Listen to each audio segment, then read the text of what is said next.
So welcome to the Happy Mindset, where we use the power of language and storytelling to help you find your voice. Today's episode is episode number 55, and today's episode title is called The Curious Problem Solver. So today I'm going to talk a little bit about curiosity as a superpower when it comes to problem solving. I'm going to talk about it on a skills development level when it comes to topics like computer programming or foreign languages. I'm going to also talk about it when it comes to personal growth, your own personal growth and your own development. So I started to become more aware of curiosity as a superpower in my early 20s. That's how I approached it. I approached it when it came to my own psychology first. So I just kind of realized gradually that when I felt the most stuck, when I felt the most rigid about something, when I felt the most anger and frustration around something, that those were actually opportunities that were presented to me to be more curious about why was I looking at things that way. In the moment, it didn't feel good. It didn't feel easy. It felt counterintuitive to shift from anger and frustration to curiosity, because I do feel a lot of my ego was held up in it. A lot of my self-identity was held in place around those sort of things. But what I found that helped is just that awareness, that knowledge beforehand, that in those situations where I feel the most rigid and the most frustrated and the most holding on to dear life to some sort of identity that I have in my mind about myself, that those were the moments where if I allowed some bit of curiosity to come in, then I would gradually start to see things a bit differently and I start shifting out of that rigidity. So it's not easy in the moment, but it does help to have that awareness beforehand. So the next time you're in a situation where you feel really uptight and angry, like I'll give an example in work, you might get an email that just pisses you off straight away. In those moments, take a moment to question why is it that? Why are you reacting that way? And do it from a place of curiosity. Don't do it from a place of beating yourself up about it. Do it from a place of just being genuinely curious about why does that piss me off. And you'll be surprised. You'll start to see different answers over time, and that'll help you to shift out of that rigidity.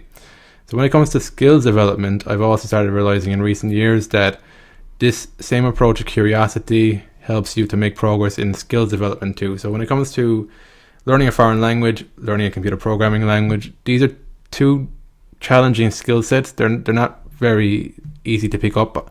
There is strategizing, there's an element of frustration, there's an element of dedication, persistence, resilience to these skills development. What has helped me is to start understanding that the more you come from curiosity when it comes to problem solving, the easier it is to solve the problem.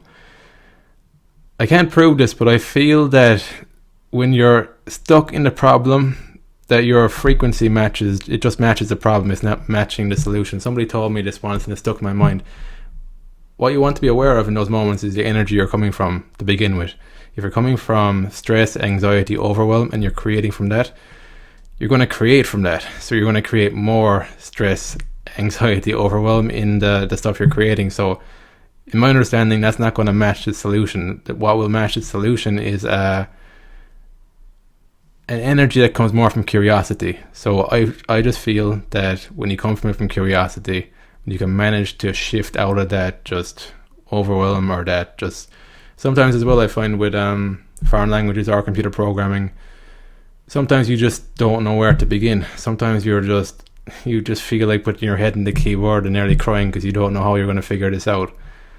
But in those moments, if you can just get that bit of awareness that just let things go, just open your mind, just keep going, but not forcing it. It's more of like a pull. I find with the curiosity and the creative energy, it's more of something that pulls you rather than something you force. So just become more aware of when you're trying to force things, and you can take a break. So just to bring in a little bit of science, when it comes to your brain, there's two different modes of thinking that it goes into generally.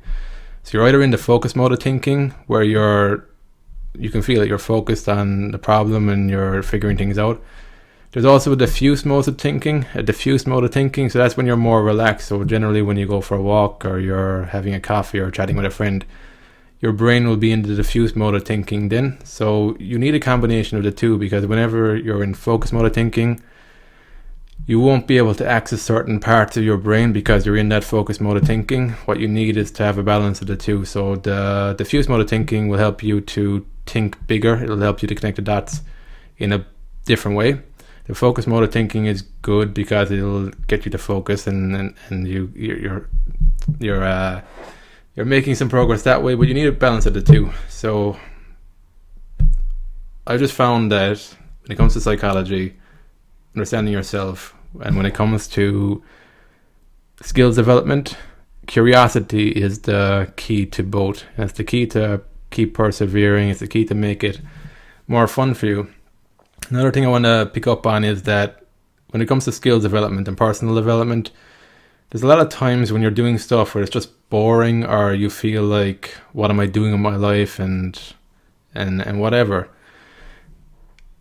What I'm starting to learn over time is that it's that relationship to boredom that you can become curious about. So, like, what is wrong with feeling bored? It's a human emotion. So I just find that we're in an environment today where we're constantly being distracted. So if you go on YouTube and you feel a bit bored with your job, or you feel a bit bored with what you're doing, you don't maybe have a sense of meaning or purpose, then it's very easy to get drawn into things that maybe might not be for you, and it's just sold in a way where they're saying the right things, and you might have to find out the hard way that that's not actually for you. So sometimes it is for you, but I would first start to question just the relationship with boredom, because there's going to be elements of boredom to everything, like these kind of things where it's presented in a really great way.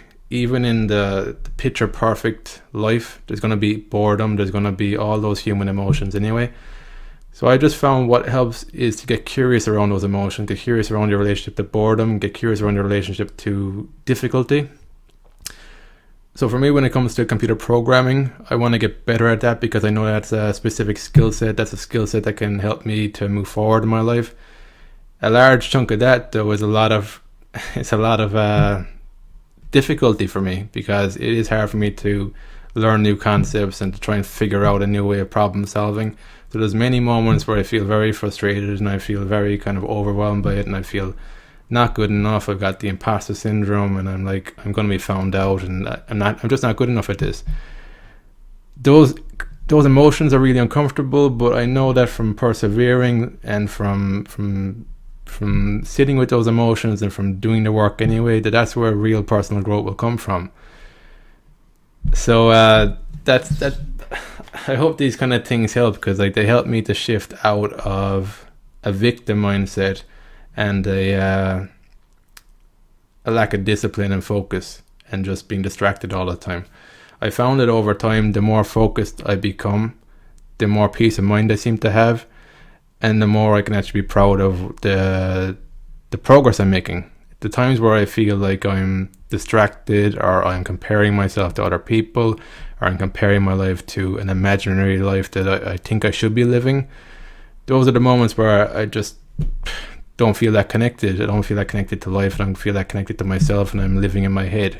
And there's always a better imagined future for myself. So it's just key to have a bit of awareness around that, to bring more curiosity to like the ordinary moments, and question your relationship with your emotions around boredom, your emotions around problem solving, and your emotions around who you are as a person. So if you're not happy with how you react to things, you can get curious about that today.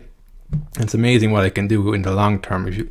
The more you get curious around the aspects of your life and the aspects of yourself that feel really rigid and permanent today, the more you get curious around that.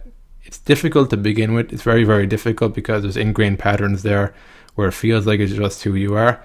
But the more you can bring some curiosity to that, the more you can experience some freedom of mind, and the more you can get clear on what you actually want from your life. And that's when you can start building more on mission, purpose, being consistent. There's oftentimes too with this podcast, I don't feel like doing the work, but I know that just from consistency, from me speaking out my thoughts, it'll also help me to crystallize and make more tangible how I see things and what my thoughts are, what my ideas are. So I know that just from doing this thing over time, you can start focusing more on higher level thinking, the stuff that's more creativity bound, that's more purpose driven. These are all the things that are really going to give you a sense of meaning and purpose in your life. But it comes from questions. It comes from questions that are more curiosity driven. It comes from a relationship with boredom and your relationship with feedback as well. I'm going to talk about feedback in another episode, because for me that was a huge thing when I transitioned my relationship with feedback. So it's been a process. It hasn't happened overnight, but the more I saw that feedback was neutral and I could use it to improve, the better I got at skills and different things like that. So I hope today's episode was helpful. I hope you learned a little bit more about curiosity as a problem solver, how it can help you to shift yourself as a person, to help you to grow, and to also help you to develop new skills in the new economy. So I hope you enjoyed today's episode. Thanks again for listening, and until next time, have fun and enjoy the process.